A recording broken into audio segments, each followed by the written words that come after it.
So for the prologue, I have indicated that on Section 1 of the Evidence Act, it sought orders to investigate, freeze, and preserve several named accounts for a period of 30 days in the names of Kilifi International School, New Life Prayer Center, and Ezekiel Ombok Odera.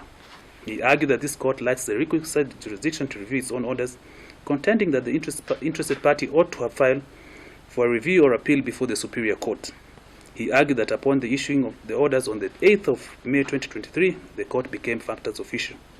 He referred the court to Article 47 of the Constitution on fair administrative action, hypothesizing that such the order sought is within the purview of the High Court, and that this court's jurisdiction will only crystallize and coalesce up after the lapse of the 30 days issued by the court. Counsel further asked the court to consider the case of Commissioners of Police and the Director of Criminal Investigation Department and another by the Kenya Commercial Bank Limited and 4 others, 2013 EKLR. The co-prosecuting counsel, Ms. Kariuki, also weighed in and submitted, reminding the court that investigation is still ongoing and that courts can only intervene where there is an abuse of power, and further contending that the inherent powers in the order sought lies in the High Court. So the interested party submissions. The preliminary objection was vivaciously opposed by the interested party respondent, Mr. Wamboi, Shadrach, who appeared together with Mr. Omari, Mr. Ombeta, Mr. Nyaberi, and Ms. Aswiga in the order of their submission. Aswiga. Swiga. Oh, sorry. Yes. Sorry for that. My apologies. In the order of their submissions, Mr. Wamboi argued that the preliminary objection is misconceived, ill-advised, and to say the least, as he put it, is a legal misadventure meant to distract the court from determining the application dated the 15th of May 2023. He further argued that the court has discretionary powers to review its own order, considering that there was an error apparent on the face of the record where the court had expressed itself and noted the same. He was of the view that an aggrieved party has a number of options on which to exercise, and that the interested party should be allowed to freely choose which option to adopt. On his part, Mr. Omari contended that there is no legal provision underpinning such miscellaneous application instituted by the applicants, and argued that it is an importation from the civil procedure rules. He submitted that by the state arguing that the court is factors official in an ex parte application and asking the parties to go to the High Court is purely a delay tactic which constitutes, in his view, sharp practice. He illustrated that in bond bail review application, the courts are clothed with jurisdiction to review its own orders. He contended further that there is no formal judgment from this court to warrant this court to be factors official. He took the court through the historical context of this application before court, from the time the interested party was arrested, his arraignment before Shanzu Law Court and the Mombasa High Court. And also he reminded that the court, which I found to be comical, that most often such applications had been filed and later withdrawn. He further decried the tribulations those who depend on the funds frozen were going through. Mr. Ombeta, on his part, submitted on Articles 19, Sub-Article 3, Article 20, Article 21, Article 22, Article 23, and Article 28 of the Constitution on the rights of an individual, its efficacy, realization, and enforcement. He further submitted that the state does not have an open check, but must account to the court for the orders granted. It is his view that the state has not shown under which law the preliminary objection is based upon. He submitted that the investigation officer has to demonstrate what investigation he has done, and the same ought to be recorded. Mr. Nyaberi, on his part, urged that the authority relied upon by the applicant is purely of a civil nature, and he pointed out there are no criminal authorities on the question before the court. He pleaded that the orders issued by the court affects the church, school, and the interested party. He asked the court to invoke Article 159(2)(d) of the Constitution. Ms. Swiga, hope I got it right now, took the court to what constitutes preliminary objection, arguing that where appeal does not specifically say the provision of the law, then as it has been held in a host of authorities that the same should be dismissed. She argued that the orders were obtained ex parte, and as such, the interested party ought to be given an opportunity to be heard. She referred the court to 3 cases which she relied on, namely Victor Kiprono Ngeno versus the Office of Director of Public Prosecution 2021 EKLR, and the second one was Mukhtar Ibrahim Ali versus Republic 2019 EKLR. The third one was Grace Akinyi versus Gladys Kemunto Obiri, and another an ELC matter 2016 EKLR. In response, the learned prosecutors submitted that jurisdiction is conferred by the Constitution and statute, and not through submissions. They argued that the application sought specific orders which were granted, and therefore there was no mistake apparent to the face of the record. They reiterated that the aggrieved party can only seek revision of the said orders before the High Court. They argued further that the authorities cited were distinguishable because it dealt with the issue of bond and bail review and not conservatory orders as in the instant case. They further argue that it is only the law. I find that the singular issue that arises for determination phrased broadly is whether this court has the jurisdiction to issue any orders subsequent to the orders issued on the 8th of May 2023, or differently put, is this court's functions official upon issuing the said order and within the time frame postulated. The gospel truth and the first port of call on whether this court is clothed with the requisite jurisdiction to entertain the interested party application can only be found in the law, as correctly and aptly stated by the learned State Counsel Mr. Gashoka, and not in any other source as nervingly and mirthfully sullied by the State Counsel. It cannot be considered that the order sought in this miscellaneous application is unique and therefore ought to be contradistinct from the other application and orders in an ordinary criminal trial, for example, bond and bail review. This was pellucidly demonstrated during the submission. Mr. Omari, who described himself as a teacher of the law and who seizes every opportunity to name some of his students present in court, including the learned prosecutor Ms. Kariuki and Mr. Shadrach Wamboi, for instance, argued that the state has not expressly stated the law pegging the institution of the miscellaneous application before me, and further that the Criminal Procedure Code does not provide for the requirements to be met in an application for revision, and that such an application has been imported from the Civil Procedure Rules, specifically Order 45 of the rules on the parameters to be met. Similar arguments were profoundly submitted by Mr. Nyaberi and the other counsel.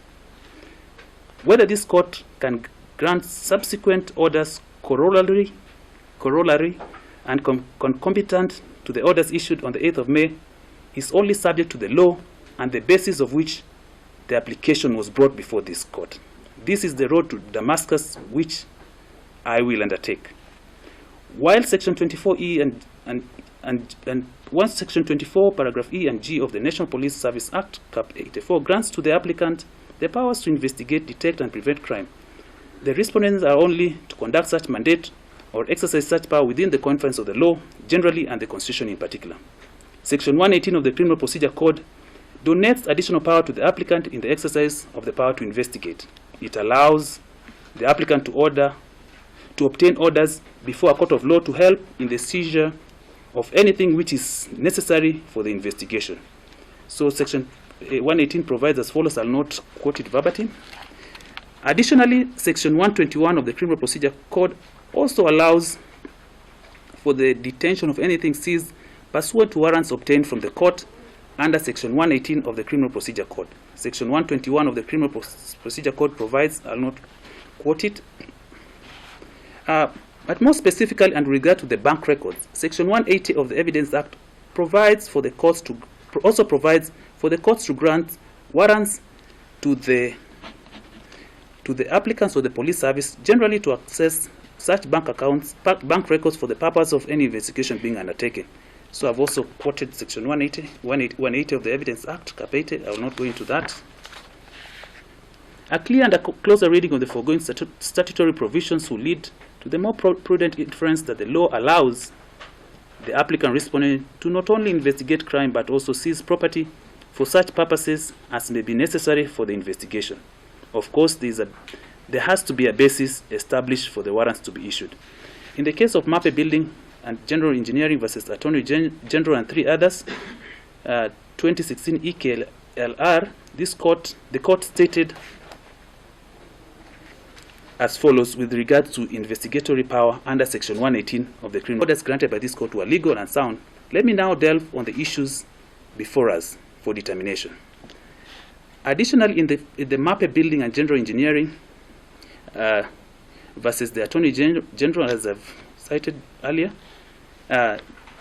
it was stated, and I quote, "The resultant seizure ought not to be absolute, but only for the period of investigation. Certainly, the period of investigation must not be indefinite period, if only to ensure that the person's property is not absolutely appropriated or expropriated through a warrant of seizure." End of quote. Further, in the case of Hassan Mohammed versus EACC and another 2019 EKLR, it was stated that, and I quote, "Owing to many complaints arising from the ex parte issuance of such warrants by the Magistrates Court under Section 118 and Section 121(1) of the Criminal Procedure Code, and for proper management of the process, as a division we've decided to issue the following guidelines. 1.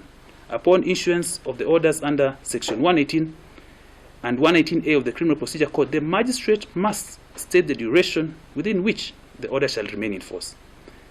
2. The duration shall not exceed 14 days. 3.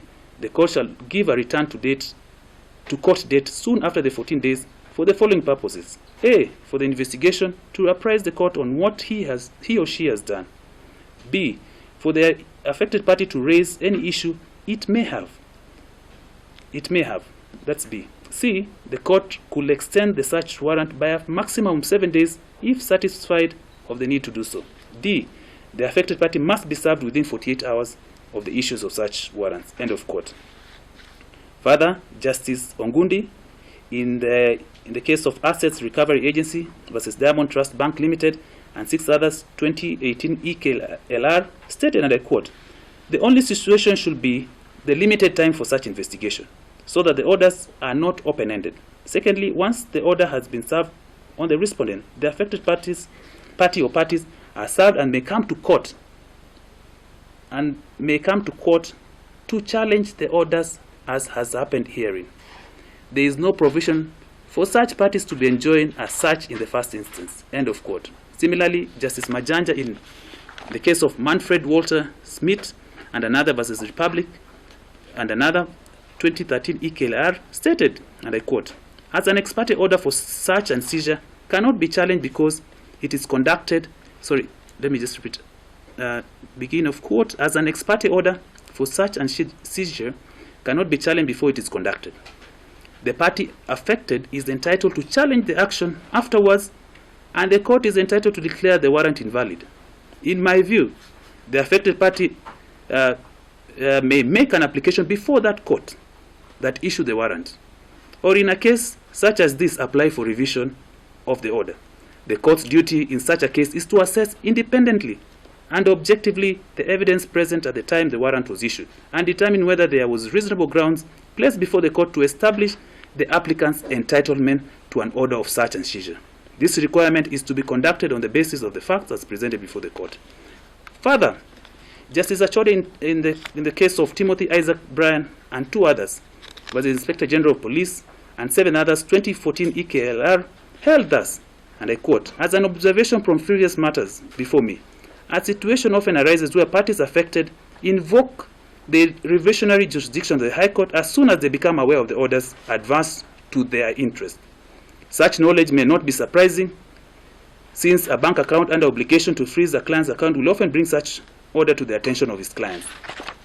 This, however, does not take away the duty of the police officer to serve the parties involved so that they may be represented during the return to court with the outcome of the execution of the warrant as required by the law. The duty is upon the police officer, upon executing the warrants, freezing the account, to serve the parties affected and notify them of the date for appearing in court. That said, often, the return to court, which will serve as an inter-parties hearing, does not often happen. This failure may also happen where the police do not, as a matter of duty, return to court with the results of their finding. As a result, parties come before the court to challenge the lower court. As a result, parties come before the court to challenge the lower court orders that granted the warrants. The effect is that the High Court is at that stage, sitting in what ought to be inter partes hearing that should have first taken place in the lower court. Subsequent to the orders of the lower court, after such inter partes hearing, any aggrieved parties, subsequent to the orders of the lower court, after such inter partes hearing, any aggrieved party may approach the High Court to challenge such orders.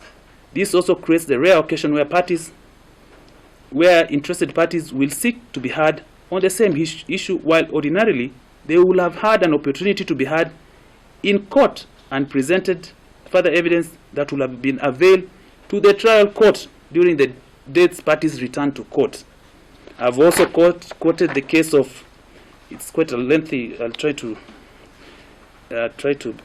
give just the highlight. So I also quoted the cases of Ogola, Mujeru, Advocates, LLP versus the Banking Fraud Investigation Unit, 2016 EKLR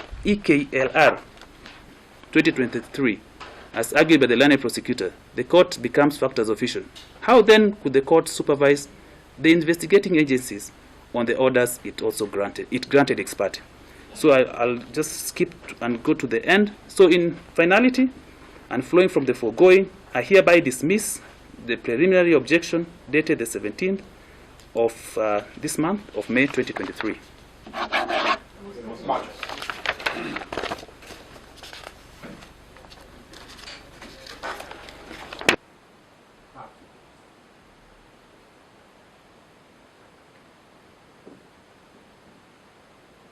I hope the state will not start reporting that late being used fast when part of tea.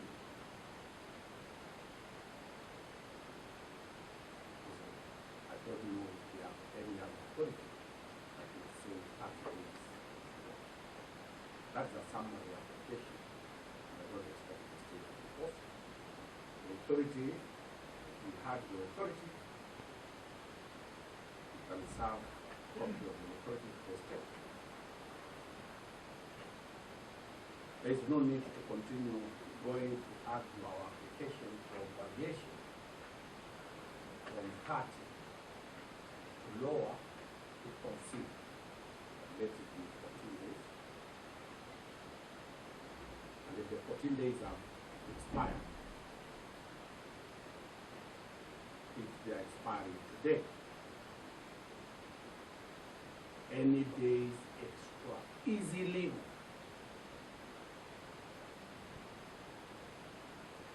I will stop at that so that we get the state wants another fight. You know, the state is on to fight. But I don't think here is any more fight. Because the authority is there to court has pronounced the authority. You can only be a court of appeal decision that says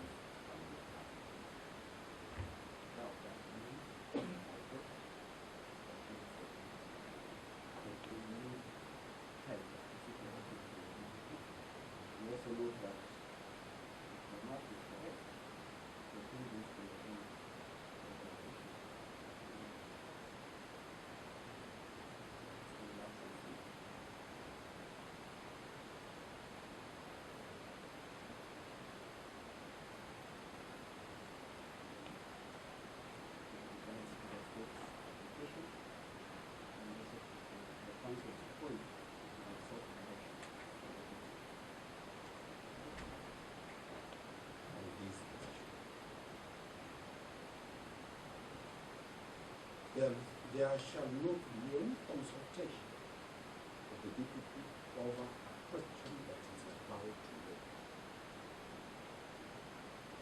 If days are ending on Sunday, Your Honor, we have no problem. The orders will lapse on Sunday, the 14th, after the expiry. Our client should continue running the charge.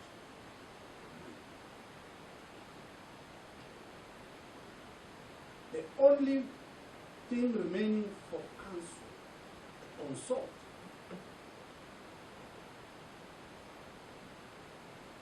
any day outside what the courts have pronounced, simply it is them that they were aware of this authority at the time of drafting the application.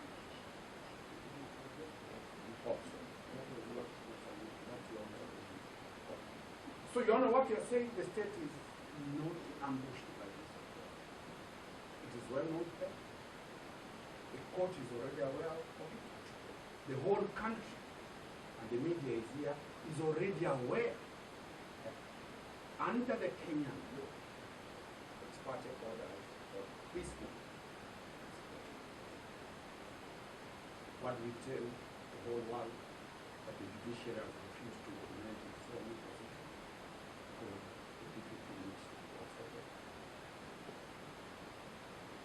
And I boldly use the number of dates to comply with this authority. If they are aggrieved, we can't advise the state. If they are aggrieved, you know what? As we have been aggrieved severally, we have known what we have done. So we can't advise them because they have never also advised us on how we are defending our plans. So Your Honor, in summary, that's why I say those applications that we file, once the orders are valid to comply with law, is very because they become. We have suffered, Christians have suffered, children have suffered. The whole world will know that by Monday, all the 5,000 children will go to school. And the state has no right to respond in this matter unless the state wants to create its own procedural rules. I made an application. The state has responded. I have done a rejoinder. We are looking at the found form of justice. The honorable court.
Lakini wacha nipige tu sweta yake kidogo.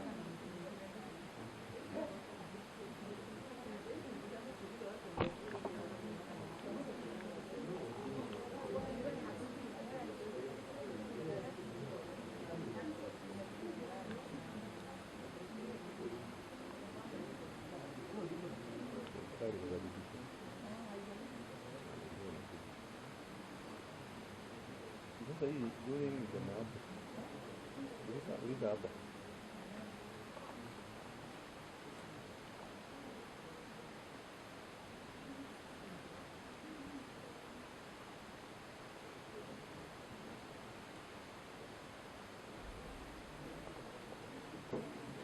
We can start with the, just for the quorum purpose. Yes.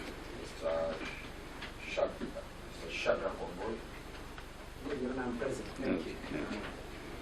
That's some sort of very